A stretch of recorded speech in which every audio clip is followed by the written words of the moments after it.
బంగారాన్ని విడిపించి ఆ రోజు ఆన్లైన్ రేటుకే మేము కొంటాం. Sharma gold company. నమస్తే, నేను మీ జాహ్నవి. మనతో ఉన్నారు మన వనజ రామశెట్టి అక్క. మాట్లాడేద్దాం. నమస్తే వనజక్క. నమస్తే జాహ్నవి. ఏకాదశి వస్తుంది, చాలా ముఖ్యమైన తిథి భీష్మ ఏకాదశి. భీష్మ పితామహుడు నిర్యాణం చెందిన రోజు. ఓకే, కానీ ఆ రోజు ఎలాంటి రెమెడీస్ చేయడం వల్ల ప్రతి ఒక్కరి జీవితంలో సమస్యలు తొలగిపోతాయి అంటారు?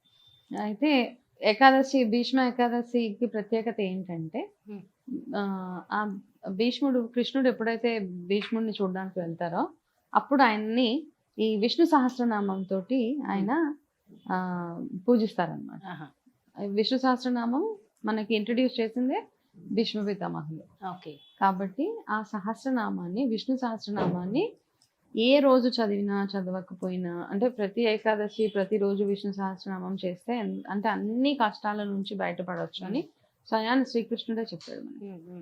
అయితే ఇంకా ప్రత్యేకించి భీష్మ ఏకాదశి రోజు మనం గనక ఈ విష్ణు సహస్రనామాన్ని చదవగలిగితే, అందరం చదివినా విన్నా, అది మనకేంటంటే మొత్తం అన్ని 24 ఏకాదశులు ఏవైతే ఉంటాయో అన్ని ఏకాదశులకి మనం విష్ణు సహస్రనామం పఠించినంత పుణ్యం కలుగుతుంది. ఓకే, కాబట్టి ఈ రోజు ఖచ్చితంగా విష్ణు సహస్రనామం చదవడము, విష్ణు సహస్రనామం పుస్తకాలని మనం ఎవరికైనా ఇవ్వాలి అనుకున్నప్పుడు ఇవ్వడము, ఇలాంటివన్నీ అదే రోజు ఇవ్వడం మంచిది. అదే రోజు మనకి ఎవరికైనా ఉంటది కదా, అంటే నిజంగా ఇష్టం ఉన్న వాళ్ళు, చదువుకోవాలి అనుకున్న వాళ్ళు వాళ్ళకి డిస్ట్రిబ్యూట్ చేసి వాళ్ళు చదివేలాగా చేయండి యాక్చువల్గా. సో ఆ ఒక్క రోజు విన్నా కూడా అదే ఫలితం ఉంటుంది. అవును. అయితే ఈ పాండవులకి శ్రీకృష్ణుడు స్వయంగా చెప్తారనమాట, ఎవరైతే ఈ విష్ణు సహస్రనామాన్ని వింటారో వాళ్ళ జీవితంలో ఉన్న సకల బాధలు ఏవైతే ఉన్నాయో, ఎన్ని రకాల బాధలు ఉన్నాయో అన్నిటి నుంచి వాళ్ళు అధిగమించవచ్చు అని ఆ రోజు కృష్ణుడే స్వయంగా చెప్తారు. కాబట్టి అంత ప్రత్యేకత. మిగతా ఏకాదశికి మనం చేసే ప్రతి పూజలు ఏవైతే ఉంటాయో రెగ్యులర్గా మనం చేసుకునే పసుపు వస్త్రాలు వేసుకోవడము, కృష్ణుడికి అభిషేకం చేసుకోవడం, విష్ణుమూర్తికి కృష్ణుడికి అభిషేకం చేసుకుంటూ ఆ రోజు మీరు నిర్జలగా ఉండగలిగితే, ఉపవాసం ఉండగలిగితే ఉండండి. లేదు అంటే పార్షియల్గా ఉపవాసం, అంటే ఒక పూట భోజనం చేసి ఒక పూట చేయకుండా, ఒక పూట పళ్ళు పలహారాలు తిని మిగతా పూట చేయకుండా అలా ఉంటే సరిపోతుంది. అయితే ప్రత్యేకించి నేను చెప్పేది ఏంటంటే, మన ఇంట్లో పిల్లలకి ఈ మధ్యలో ఏమవుతుందంటే, పిల్లలకి మనము ఏవి నేర్పించట్లేదు కదా. చాలా మంది పిల్లల్ని చూస్తుంటే వాళ్ళకి ఏం తెలియదు అసలు. రాముడు తెలీదు, కృష్ణుడు తెలీదు, ఎవ్వరు తెలియదు అసలు. అవును, రాముడు ఎవరు అంటే ఏదో సినిమాల్లో క్యారెక్టర్ పేర్లు చెప్తున్నారు, సినిమాలో క్యారెక్టర్లు. ఈ మధ్య మరి ఏవో చిన్న చిన్న కార్టూన్ షోస్ అవి వస్తున్నాయి కదా, ఏదో రాముడు ఎవరంటే ఆది పురుషులో ప్రభాస్. అదే అలాగే. కాబట్టి ఏంటంటే మనం ఎంత అడ్వాన్స్ అయినా కానీ మన పురాణాలు, అంటే కొంతమంది అనొచ్చు పురాణాలు నేర్చుకోవడం వల్ల మనకి ఏమొస్తుంది, ఏమన్నా లాభం వస్తుందా అంటే, ప్రతి పురాణంలో మనం రామాయణం తీసుకున్నా, భారతం, భాగవతం, ఏ యుగంలో అయినా ప్రతి ఒక్క అవతారం నుంచి మనం ఒక మంచి లెసన్, మారల్ నేర్చుకున్నాం అనమాట. రాముడి దగ్గర నుంచి కొన్ని, కృష్ణుడి దగ్గర నుంచి కొన్ని, అలా ప్రతి అవతారంలో మనకి ఏదో ఒక లైఫ్ లెసన్స్. అందుకే అంటారు కదా, భగవద్గీత విన్నప్పుడు మనకి జీవితం అంటే ఏంటో అని అర్థమైపోతూ ఉంటుంది. అలాగే విష్ణు సహస్రనామాలు ఇవన్నీ చదివినప్పుడు మనకి జీవితం మీద ఒక అవగాహన, ప్రతి ప్రాబ్లంని ఎలాగా బయటపడవచ్చు అని ఇవన్నీ వస్తాయి. కాబట్టి మనం నేర్చుకోవడమే కాకుండా మన ఇంట్లో ఉన్న పిల్లలకి చిన్న చిన్నగా రోజు నేర్పించడము. అంటే నేను ఈ మధ్య కాలంలో ఇన్స్టాగ్రామ్లో ఒక ఆవిడని చూశాను. ఎంత బ్యూటిఫుల్గా ఆవిడ పిల్లలకి శ్లోకాల క్లాసెస్ కండక్ట్ చేస్తున్నారు అనమాట.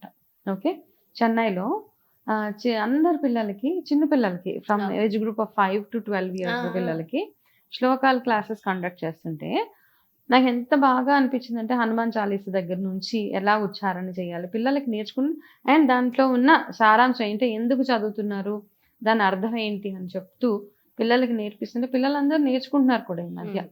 సో అలాగా మనం నేర్పిస్తూ ఉంటే మనం చదివే ఈ సహస్రనామాలు కానీ, ప్రతిరోజు పూజలు కానీ, ఇవన్నీ ఒక శ్రీరామ రక్ష లాంటిది అనమాట.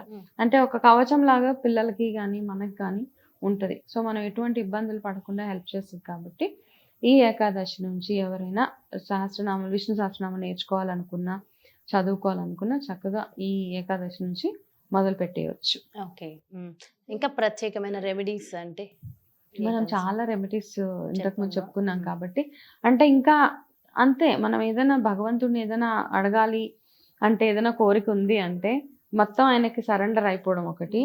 అండ్ ఇంకా ప్రత్యేకించి కొన్ని రెమెడీస్ మనం ఆల్రెడీ కొన్ని వందల సార్లు మాట్లాడుకున్నాం రెమెడీస్. ఏదైనా రెమెడీ మీరు పిక్ చేసుకొని చేసుకోవచ్చు మన వీడియోస్ నుంచి. ఏ రెమెడీ అనేది దీనికోసం ప్రత్యేకంగా ఈసారి మాత్రం ఓన్లీ సహస్రనామాల మీద ఫోకస్ కాబట్టి. అయితే ఏంటంటే కొంచెం మనము ఈ ఏకాదశి పూజలు అవి చేసేటప్పుడు కాస్త అంటే శుభ్రం ఇవన్నీ అవసరం కాబట్టి కాస్త క్లెన్లీనెస్ అవన్నీ, మనసు కూడా క్లీన్ గా ఉంచుకోవడము, ఇవి చేస్తూ ఉండాలన్నమాట. ఈ సందర్భంగా నాకు మీరు చెప్పిన రెమెడీలో ఒక రెమెడీ గుర్తొస్తుంది అక్క. స్టార్టింగ్ లో నేను కూడా బాగా ఫాలో అయ్యాను.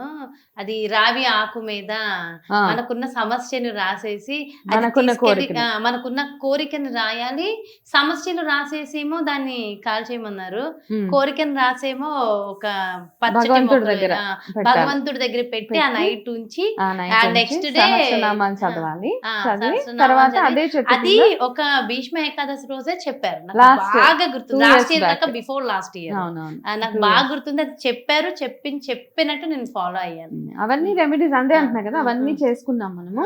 చేసుకుంటే ఈసారి కూడా చక్కగా చేయండి. ప్రత్యేకించి మాత్రం పిల్లలకి స్టార్ట్ చేయండి, మన ఇంట్లో ఉన్న పిల్లలకి. ఇప్పుడు మన రామ మందిర్ ఎంత హడావిడి, మన దేశం అంతా జరుపుకున్నాం కదా రామ మందిర్, రామనామాన్ని.